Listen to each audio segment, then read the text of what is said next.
I will say, look, come on. I think that was a prop keg, Jody. There's no way Nick Sirianni sent that keg over and it was still there and no one chose Jason Kelce. So that was a prop keg. That was a new keg. A But it was replacement great. keg. Yes, I would concur with your Yes. evaluation.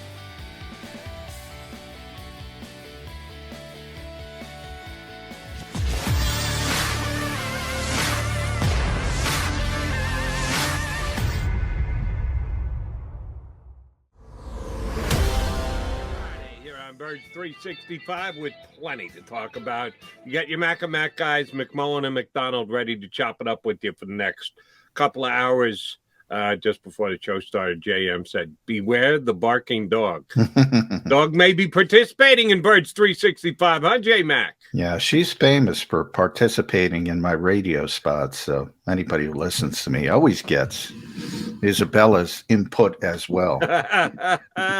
We'll see if she has anything to say about what our master and or her uncle has to say about the Philadelphia Eagles today.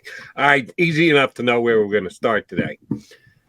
Jason Kelce was on WIP filling in for Angelo Cataldi on Wednesday morning, and though he was asked probably 427 ways, different ways, hidden ways, insightful way, he just refused to say that he's coming back to the Philadelphia Eagles in 2022.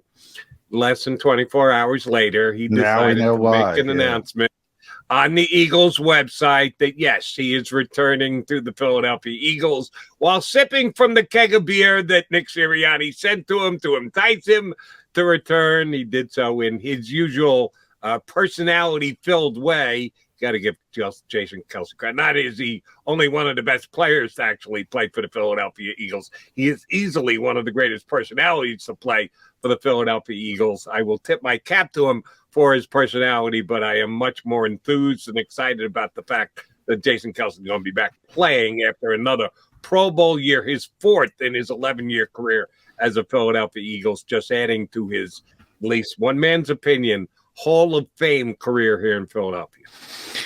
Yeah, I mean, I'm not going to argue with him being a Hall of Famer. I think he's a Hall of Famer as well. Other people think he needs a year or two. I think he's already reached that bar in my own personal opinion, but maybe I'm a little biased because I'm around him all the time, but I certainly think he's a Hall of Fame player, even if he walked away. I will say, look, come on. I think that was a prop keg, Jody. There's no way Nick Sirianni sent that keg over and it was still there and no one chose Jason Kelce. So that was a prop keg. That was a new keg. A replacement keg. Yes. I would concur with your evaluation. But I thought it was great because he said he was retiring from hosting radio shows. Right. And, obviously when you say retiring, people are, and then he turned it. So as usual, as you mentioned, I mentioned this with some of the Eagles PR people behind the scenes. I wonder if people realize, I mean, just, in the pantheon of Philadelphia sports, just the connection he has made with the city, the fans, and all that kind of stuff, because that's part of it as well. And we just saw it with Ben Simmons last night. Sixers fans embarrassing, at least some, but Sixers embarrassing themselves. But, it's not easy. It's not easy. And he does it so effortlessly. And it's pretty amazing. And one of the things about Jason, I always joke, he's become a crier. He's become a Dick Vermeil late in his career as he starts thinking about other things and bigger things in life. And I remember somebody, and I think I said it on this show, somebody asked him, what's the definition of a tough guy? Because he's known as this ultimate tough guy. And he couldn't come up with it. He said, I don't know. And, he gave some kind of answer, and it was talking about getting up every day and going through the grind. And I always said the easiest answer is if you can go up and cry in front of people and they know he can still kick your ass. You're a tough guy. And that's where Jason Kelce is. But tremendous player. Would have been a huge loss if he wasn't coming back, but it was pretty clear he was coming back. So happy he is back. Good news for the Eagles. And one of the, I think, almost ironic things about it is The Eagles still have to work out a contract with him. At no point yesterday in Jason's theatrical announcement that he was coming back did he say, and yes, the Eagles and I have worked out a contract agreement. He is technically under contract right now because he's got years to run on his present deal, but there's a poison pill in there that if they do not redo it, the Eagles would have to pay him $30 million, which means they would have to release him. But both sides very confident that the deal will get done. Jason will be happy about it. The Eagles will make it as cap-friendly as they need to. It'll be spread out over multiple years so they can decide after the fact as to when, where, and how they're going to take the cap hit. But from a football perspective, he's still playing at the top of his game. In his 11th year in the NFL, he was an all-pro player again last year. The Eagles had one of the best offensive lines in football. And even with the fact that Barrett Brooks is now retired, we know that Barrett Brooks was a non-contributor to last year's offensive line, which was one of the best in football. There's no reason to not project it as one of the best offensive lines in football. You might not have been able to do that if Jason Kelce had sauntered off into the sunset. But with him coming back, I've got the Eagles, and I know there's a lot of moving and shaking that will happen with teams over the next, starting on Monday, couple weeks, couple months. I have complete confidence the Eagles are going to have one of the best offensive lines in football again in 2022. Yeah, I mean, 4 out of 5 is pretty good when you're, putting the check marks in the column. And, Jordan Mailata's proven himself. Even Landon Dickerson last year proved himself after he got his feet underneath him, so to speak, as a rookie. He looks like a really good player. Then you have Jason Kelce, Lane Johnson. So all you got to figure out is that right guard spot. As you mentioned, Brandon Brooks is, one of the best guards of this generation when he was healthy, but he hasn't been healthy for a long time. So they had, a top 5 offensive line last year without him, and there's no reason to think they can't cobble it together this year, whether it's Nate Herbig, and they have to make a decision coming up soon on Nate Herbig as a restricted free agent. That, tender is pretty significant for a backup. So, you almost have to evaluate him as a starter if you want to put the tender on him. Otherwise, you have to, continue to negotiate and have to do, try to get a longer term deal done or even a 1-year deal at a lower price. And then people forget about Jack Driscoll, who's also had some injury concerns over his first 2 years, but he was the guy who sort of entrenched himself and then he got hurt, and then they were down to Herbie again. And I know Nick Sirianni personally likes Jack Driscoll a ton. I'm not sure if you can count on him because of that injury history, and we're 2 for 2, so to speak, of being unable to finish. But they're better off than most teams. Let's put it that way, Jody. And do not forget Coyote. Coyote Awasika. Who, according to Jason Kelce, is what? Tesla stock. He is. I don't know, the Tesla stock. The stock market can be volatile. Yes. Tampa Bay, Tesla went down. Let's just say that. Might have, but still, he's a young player. And that's not, by the way, I made a mistake. That's Coyote's not the Tesla stock. Sua Opeta. Oh, no, I made the mistake because I bought Coyote up. Sua Opeta is the Tesla stock, correct? So here's the bottom line. The Eagles have a really solid, as I'll say, one of the best in the National Football League and arguably right there with anybody else in their starting lineup. And then they've got youth that they think are going to be able to step in when injuries occur, and the drop-off will not be bad. So that is a very good position to be in. The Eagles have other questions, and we're going to deal with all of them, maybe not today, but over the next however many months before the season gets underway. Here's, in addition, just the fact that Jason Kelce is as good as he is, he's as fun a personality to watch and cover as he is. Here's why I'm excited about today's assignment. For my mind, now I may be wrong. Howie Roseman's going to do what Howie Roseman's going to do. It takes the conversation of Tyler Linderbaum out of play for the first round draft. The Eagles always emphasize the trenches. I would say even more so the offensive line than the defensive line. That's been their history. That's the way they've trended.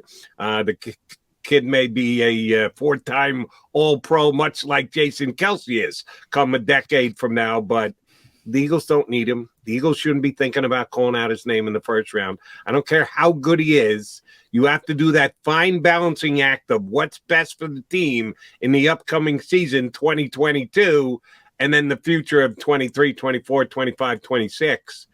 If they take Kylan Lindenbaum, it's a waste. Second round pick last year, like Dickerson, okay, I'm down with it. But the Eagles have an offseason in which they can immediately upgrade this year's team and still deal with the future. Center position is not where they need to be doing it. I would say Lindenbaum comes off my list of rankings as potential first-round picks. Do you think Howie Roseman will do the same? I do. I don't think, and by the way, I'm completely on board with that for many reasons, even that went further than yours. I'm one of the very few people, and I don't mind saying it, that I'm not nearly as high on him as other people who everybody seems to think he's a slam dunk. I get a little bit scared because he's so undersized, and people compare him to Jason Kelce. I was going to say, and like, I have to say as we praise Jason Kelce the way that we do today. But I think Jason Kelce is the unique. We always talk about this. He's the unique one. Yeah. The last time I heard this kind of talk was Garrett Bradbury coming out of North Carolina State. Oh, he's the next Jason Kelce. He's undersized, but he's so athletic. And he was a first-round pick. I think he went 16th or 17th overall. Guess what? He is undersized. He is really athletic. He is amazing getting outside and, on screens and stuff. And he also gets the you-know-what kicked out of him on a weekly basis by those big nose tackles who just push him back into the lap of the quarterback. So I don't want him to begin with, even if I didn't have Jason Kelce. But I think people get too caught up in, because Jason Kelce can do it, doesn't mean everybody can do it if they're a little bit athletic. And Jason's this unique, mesh of football IQ and fundamentals. I think Jeff Stoutland's a part of it, because when you are that undersized, you have to have perfect technique and all these things. So, they got to replace him somewhere down the road. And last year when they were talking about it, the story was the Eagles realized it. They're not going to find the next Jason Kelce. So they wanted to go what was described to me in the Ryan Jensen mold, this big masher of a center. And that's where Landon Dickerson came in, who's this big, giant, powerful guy who played center. And that was sort of their plan in case Jason would retire, this year, moving forward. Then you have this big, giant center. You can go in a different direction, just go about it in a different way. I think that'd be the best way to go about it. I'm not trying to find the next Jason Kelce, because the next Jason Kelce is going to be really, really hard to find. Right. And they may very well already have the next Jason Kelce. They've got a couple of different options. They could either put Dickerson there, or they could put Isaac Seumalo there. This year, chances are one's going to be on Jason Kelce's left, the other's going to be on Jason Kelce's right. At some point, one of those two will be moved into the middle to replace Jason Kelce. Here's what we know. It's not going to happen in 2022. Jason Kelce back and will continue his streak starting games for the Philadelphia Eagles at the center position. All right, J-Mac, one other point I want to get in before we punch up our next guest, one of our faves, Mike Kay, formerly of NJ.com, now of Pro Football Network. There was a story on Pro Football Network today that discounted the Philadelphia Eagles as a probable landing spot for Deshaun Watson. And as we talked extensively on yesterday's Birds 365, today is an important day in the Deshaun Watson legal world, in that he's supposed to, there's supposed to be testimony in the civil cases, and not that testimony, John, they haven't even gone inside the court. Why am I forgetting the word? Grand jury. Right, the grand jury proceeding. Aaron Wilson, who is now one of Michael Kay's buddies on Pro Football Network, wrote an article saying that the Deshaun Watson sweepstakes is still wide open, but the Philadelphia Eagles are not one of the teams that he thinks are at the top of the list to potentially acquire him. The Carolina Panthers, the Seattle Seahawks, and the New Orleans Saints. Really? The Saints they need with a more quarterback. cap problems than anybody else? Man, their GM is going to have to get cap creative real fast to be able to add a guy like Deshaun Watson, who's already making $30 million plus, but said that the Eagles were not one of the top potential landing spots for Deshaun Watson. That's one man's opinion, but you buy in? Yeah, well, I'm buying it for this reason, and that really wasn't that new. Probably Aaron's been reporting that for a while, but he kind of did another story because there's other teams added to the mix now. We talked about this yesterday with the dominoes falling, and Seattle needs a quarterback now, so Indianapolis, is in the mix for a quarterback now. So the things have kind of changed. So he just did another look at sort of the landscape of who might want Deshaun Watson. But from Aaron's perspective, and Mike could probably talk about this better, we're going to bring him on, but he's where I am. The guy won't waive his no trade clause. So, he's reported the Eagles and a bunch of us have done their due diligence, and they sent an investigator down to South Texas, and they're keeping their eye on the situation.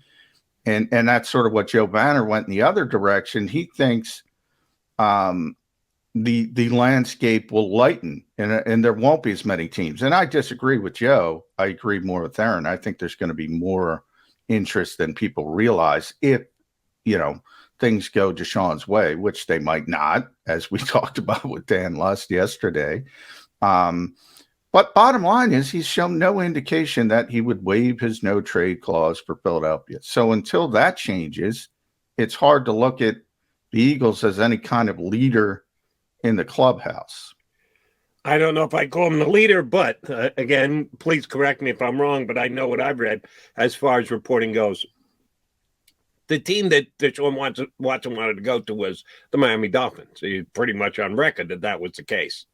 The Miami Dolphins just this week slammed the door on their active pursuit. Well, we got to look at that too, Joe. You know my feeling on that. Right. John Schneider slammed the door. They weren't under oath when they made that statement. I know your way of thinking, but take it at whatever value you think it's worth.